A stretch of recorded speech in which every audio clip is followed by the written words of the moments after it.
Welcome to our retirement, folks.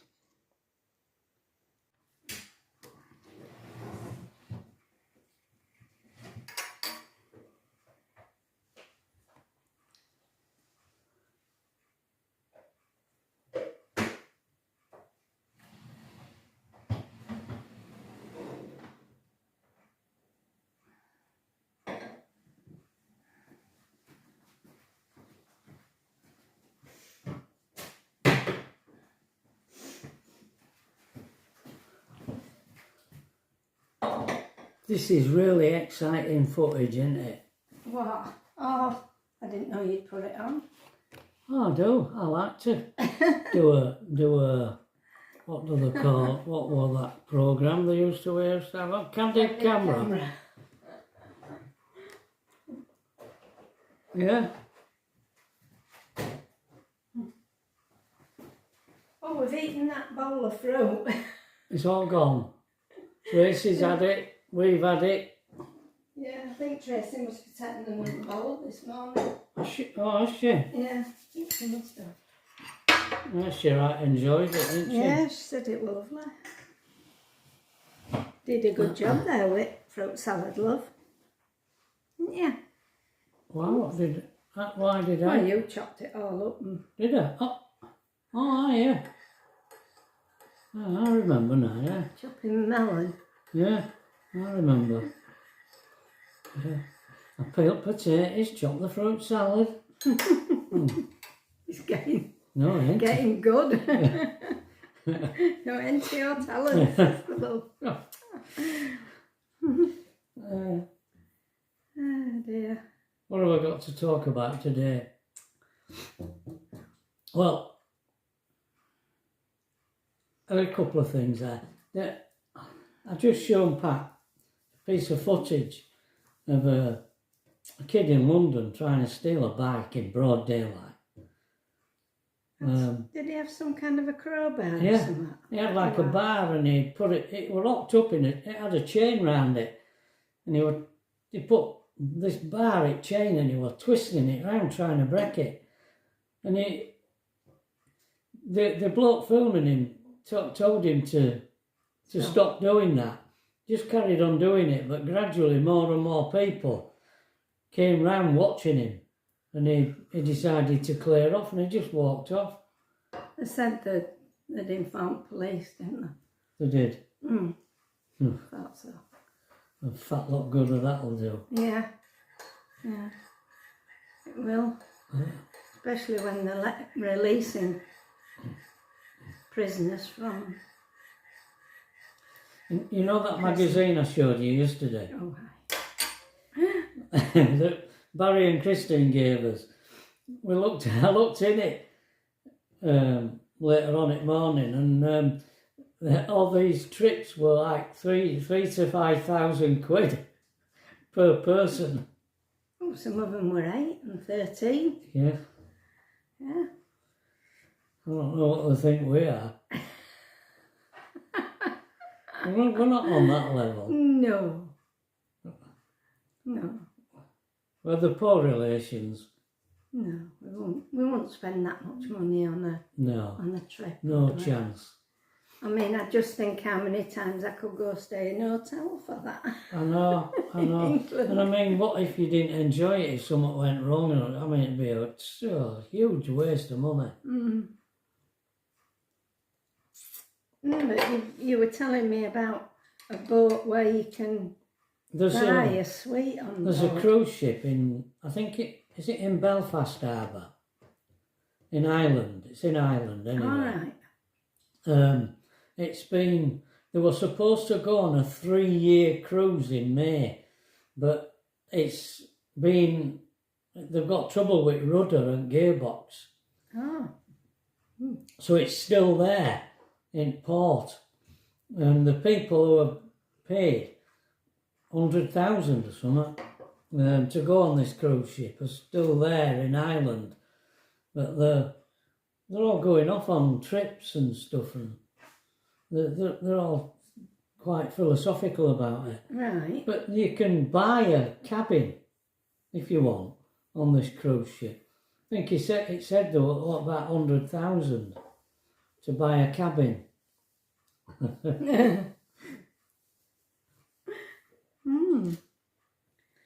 How the other half live, Yeah, eh? interesting, eh? But I tell you what, I wrote down here, and when Christine and Barry come, he always brings some different wines. Lovely. Oh, and his wine that he brings, it's gorgeous stuff. It's gorgeous wine. And I'll tell you, it's not cheap either. I went online. I've written them down here on this bit of paper. One of them was a rosé. It was called Flamboyance of Flamingo, Frizzante, Golden Grey. It was a rosé, and it was beautiful. And We've had it before, haven't we? At Barry's. I think it's the same one that he brought last time. that one. Yeah, the rosé one. I couldn't tell you. What did I say? Where it was from? That one.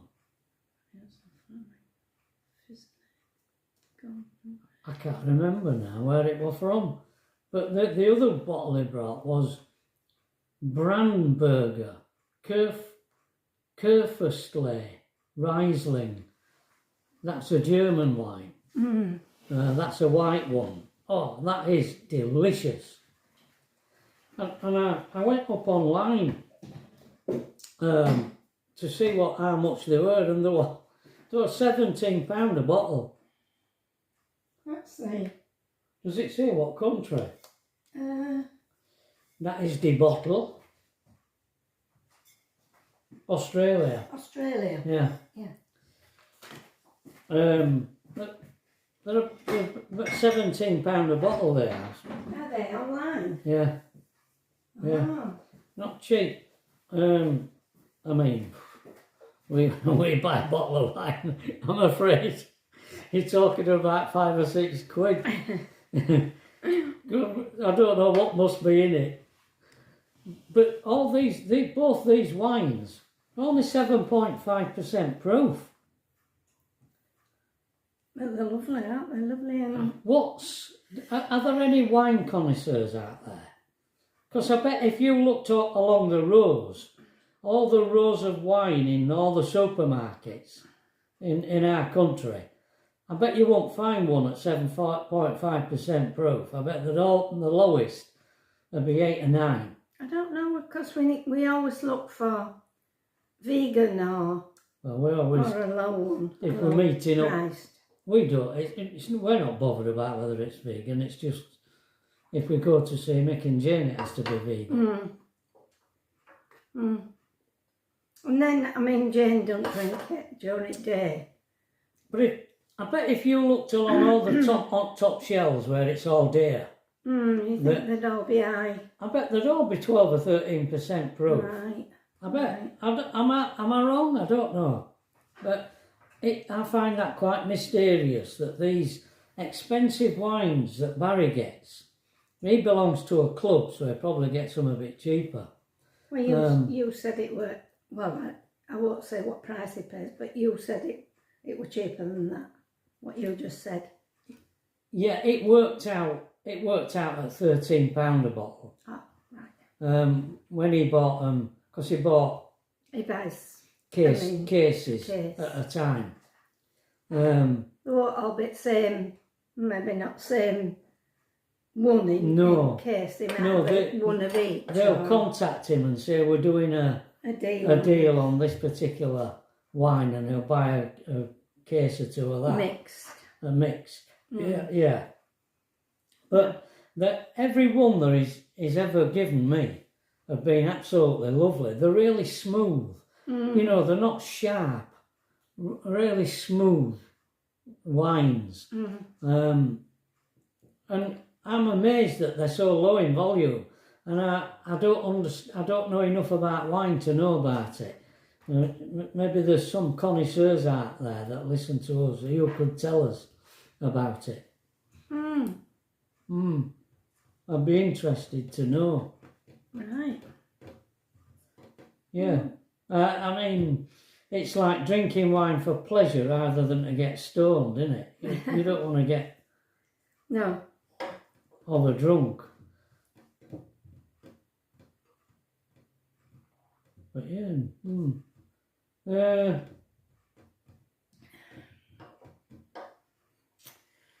Anything add to this bold narrative, Patricia? You're doing very well there, dear. Oh, right. Me? Me?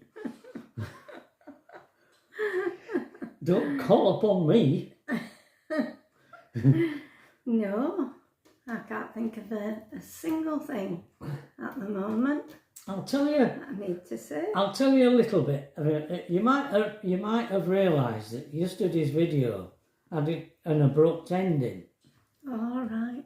And yeah. It's because I recorded some information about the insurance company and then decided I better not make that public. So I chopped it off. Chopped it off at end. But we're referring to the insurance for the van. Yeah. That was written off.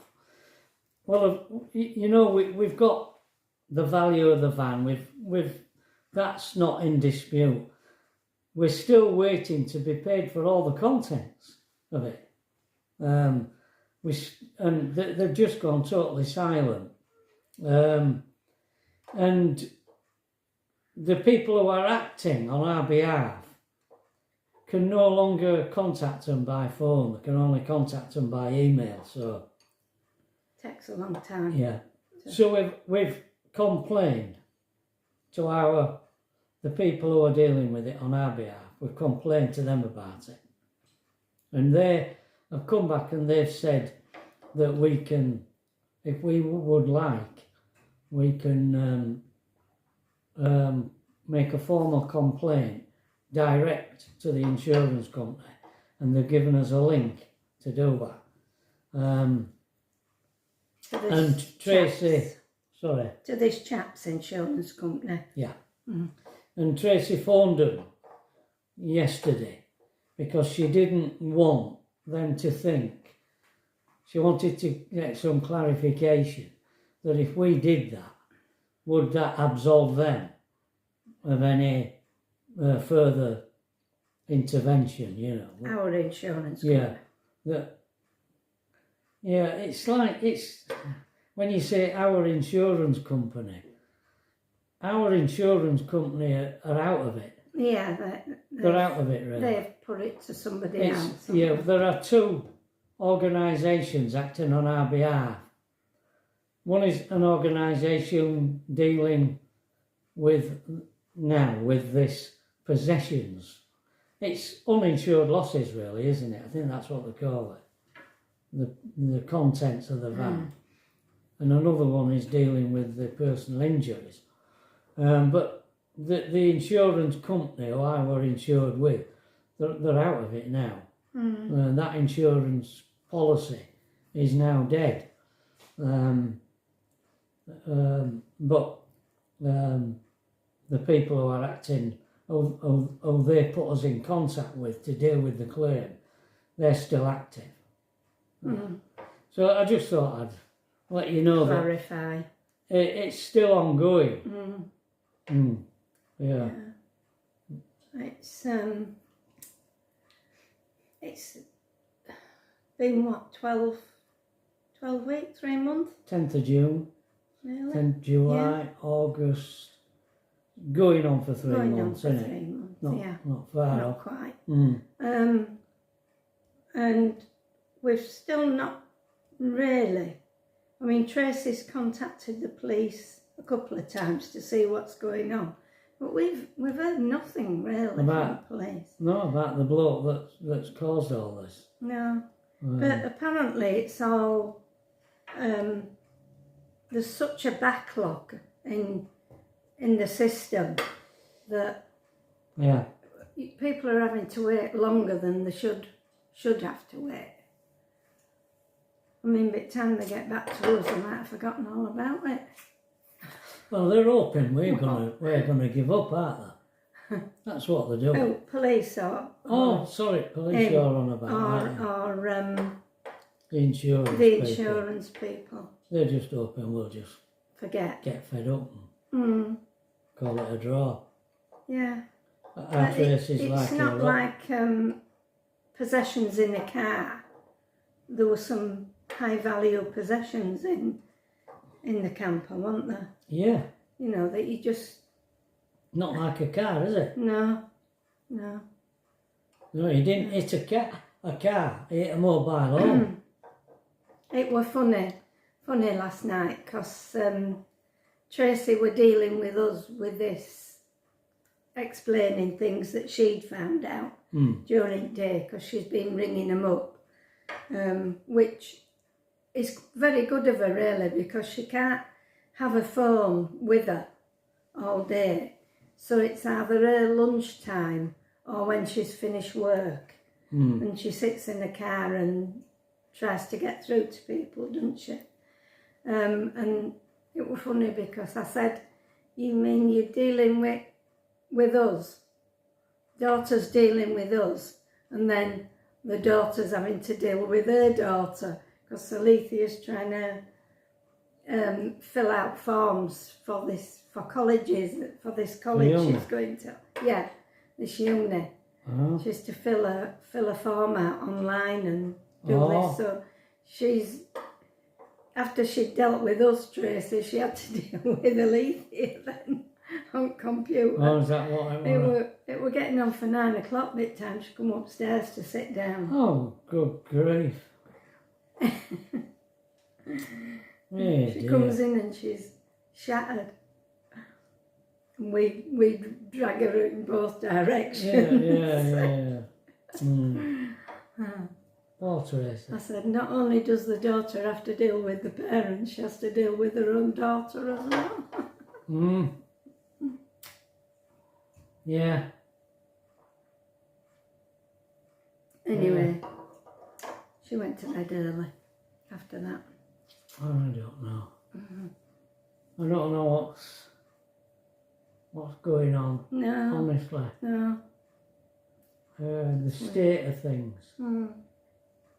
Right, well, I'm going to zip because We're meeting Pamela at 12:30, for so lunch. that only gives me an hour to see to Ernie and clean up and go and put my shoes on and things like that. All right, you're dismissed. I'm dismissed, thank you.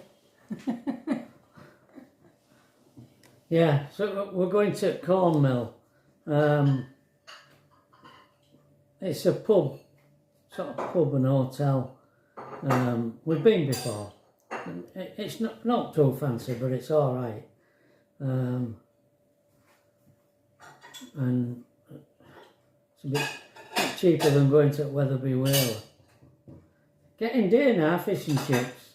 They're no longer a cheap meal, are they? No, definitely not. So, I mean, three of you going to Wetherby Whaler, easily 56 quid. Yeah. Yeah, it is. I wonder if they're feeling it. I was made aware of an article, what in the news or a video, can't remember. But there's a chain in Canada called, is it Tim's? No. They're like a Starbucks type place. Yeah. They've had to take all tables and chairs out at dining area, because young people were coming in snorkeling coke, with like they suck it up with their nose, in broad daylight, where people all full of people, and people were on the streets kipping in there, This is in Vancouver, on the mainland, in Canada. So it's not just here that you've got all these problems that we've got, but in other countries in the world as well. I really worry about what's going on in our country. I really do. I don't know whether I've ever experienced in my lifetime what's actually going on. What with the financial situation, and the lawlessness, and the political situation, you know, the lack of trust that there is with the police and with the government. Don't think I've ever been alive with all that's going on at the moment. I don't think it's ever been like this in our country before. It's really strange. But well, I suppose you just carry on living your life, don't you? Here's me getting all, what am I getting? Hardly philosophical, is it? Concerned, I suppose. Just a bit concerned. But anyway, I'll film our outing today for you.